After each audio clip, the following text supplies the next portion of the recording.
இந்த பீஸை கரெக்டாக அவுட்லைன் மட்டும் மார்க் பண்ணிக்கிறேன் கரெக்டாக வச்சு. ஓகேங்களா? ஸோ ஃபுல் அவுட்லைனும் மார்க் பண்ணிக்கோங்க.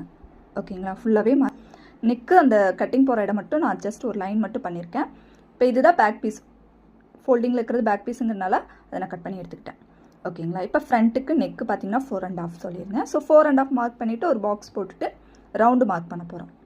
ஓகேங்களா? உங்களுக்கு 4.5க்கு மேலே நீங்கள் எவ்வளோ வேணாலும் வச்சுக்கலாம்.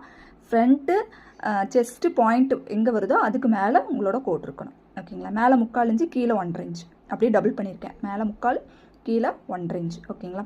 இப்போ ஏதோ ஒரு கிராஸ் போட்டுக்கிறேன். நான் வந்து ஸ்ட்ரெயிட்டாக இருக்கிற கொஞ்சம் கிராஸ் இருக்கிற மாதிரி தான் கோட் போட போகிறேன். இல்லை உங்களுக்கு வேண்டாம் அப்படின்னா செஸ்ட்லேருந்து இந்த மாதிரி பெண்டு கூட நீங்கள் பண்ணிக்கலாம்.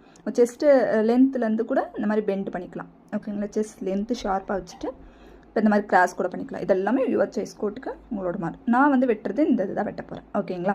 இப்போ இது ஃபுல்லாகவே முடிஞ்சிருச்சு. இதை நான் கட் பண்ணி காமிச்சிடுறேன். ஓகேங்களா? கட் பண்ணிவிட்டு உங்களுக்கு மெயின் பீஸ் வந்து இதோட மெயின் பீஸ் வந்து நீங்கள் முந்தானி பகுதி எடுக்கிறனால எடுத்துக்கலாம். இல்லை தனியாக மெட்டீரியல் வாங்குறதுனாலும் வாங்கிக்கலாம். தனியாக மெட்டீரியல் வாங்குறீங்க அப்படின்னா கண்டிப்பாக 80 பாயிண்ட்லேருந்து 90 பாயிண்ட்டாவது தேவைப்படும். ஓகேங்களா? ஸோ இந்த மாதிரி வி ஷேப் இருக்கிற கோட் போட்டிங்கன்னா இந்த மாதிரி தான் கிடைக்கும். நான் அது போடலை. ஓகேங்களா? நான் அதை கட் பண்ணி எடுத்துக்கிறேன். ஓகேவா? மெயின் பீஸில் எப்படி போட்டு கட் பண்ணுங்கிறத காமிச்சிட்றேன். ஓகேங்களா? இவ்வளோதாங்க. இது ஓப்பன் பண்ணி காமிக்கிறேன் பாருங்கள். என்னோட கோட் வந்து இந்த மாதிரி தான் இருக்கும்.